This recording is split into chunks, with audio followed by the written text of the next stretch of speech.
The headlines call this a crash. The scientists see engineering data to refine their landing gear. But in the new era of space, a failed landing is actually a successful strategic signal. While news outlets focus on whether SpaceX's rocket broke apart or landed softly, great power competitors are watching for something else entirely: who establishes sovereignty first. This isn't about science anymore. It is about securing water ice at the lunar poles to fuel future fleets before China does. The real prize is not a flag in the dust, but the legal right to own what lies beneath it under an ambiguous treaty that has remained unchanged since 1967. When leaders announce sanctions, the question is who designed the incentive and who cannot afford to walk away. Today we read this move as strategy rather than as a morality play. The return to the moon is driven by strategic necessity, not scientific curiosity. According to analysis from the Center for Strategic and International Studies, while NASA frames its Artemis program as a stepping stone for Mars missions, its primary value lies in cislunar space dominance and resource acquisition, including water ice and helium-3. This urgency stems from a direct rivalry with China, which has publicly targeted a permanent lunar base by 2030. The stakes here are not merely about reaching the surface, but about defining what that reach means for global power structures. The legal framework is the critical friction point because, while the Outer Space Treaty prohibits national sovereignty, it contains ambiguous clauses regarding exploitation. This creates a situation where states that secure access to resources first can establish de facto control and economic leverage before competitors arrive. The United States strategy prioritizes being the first to land human crews on specific lunar regions like the South Pole, not just for exploration, but to set a precedent of Western influence and resource rights under international law. Quick resource note. I keep a curated set of Amazon search links in the description for books, gear, and tools relevant to this channel's topics. Some are affiliate links, so I may earn a commission at no extra cost to you.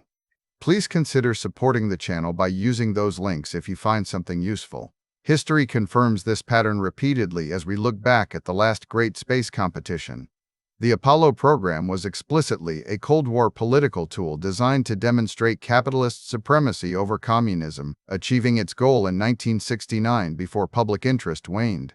Today, the flags and footprints era has ended because without political stakes like those from the previous century, space exploration stalls for decades, as we saw with 50 years of stagnation between Apollo 17 and the planned return under Artemis. The new metric for victory is establishing permanent infrastructure that locks in resource rights years before rivals can contest them, rather than simply planting a flag and leaving immediately after landing. The specific value of lunar water ice transforms why location matters more than distance, turning a rock into an economic hub. Water on the moon provides propellant and oxygen essential for deep space operations, meaning control over these resources is equivalent to controlling future energy markets via helium-3 or fueling stations in orbit. If one power secures a resource-rich location first, it gains the ability to control future space logistics while potentially excluding others from those same resources under current treaty interpretations. This shifts every major milestone from a story of human achievement to a high-stakes geopolitical chess move, where funding and attention pour into lunar missions despite decades of stagnation because access dictates leverage, not just curiosity.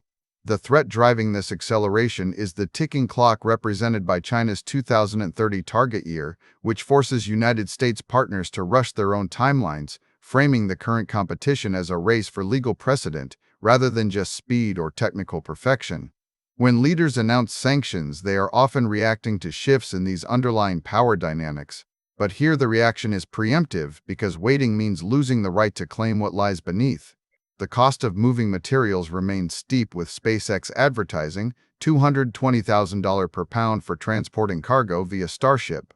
Yet this expense is viewed as an investment in strategic positioning rather than a commercial calculation alone. One might wonder why we are returning now after so long, if not for the science that drove Apollo 50 years ago, when 1 in 5 people across the planet watched Neil Armstrong's landing live on July 21, 1969. The answer lies in the shift from political theater to economic reality, where the goal is no longer just showing a flag but securing rights under an ambiguous treaty before competitors do.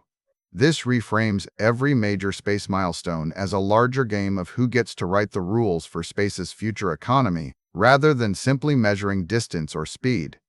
The implication for global stability is profound because if one power secures a resource-rich location, first it gains the ability to control future space logistics and energy markets while potentially excluding others from those same resources under current treaty interpretations.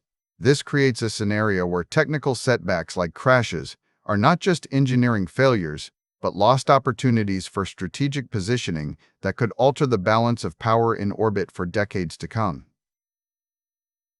The competition is no longer about who goes furthest or lands softest, but who owns the most valuable real estate before anyone else can claim it under international law.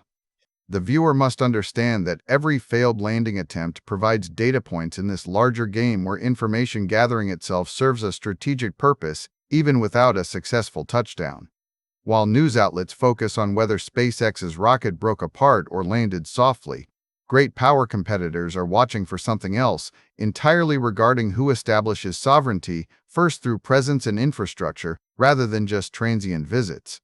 The real prize is not a flag in the dust, but the legal right to own what lies beneath it under an ambiguous treaty that has remained unchanged since 1967, when humanity last looked at the moon with such strategic intent.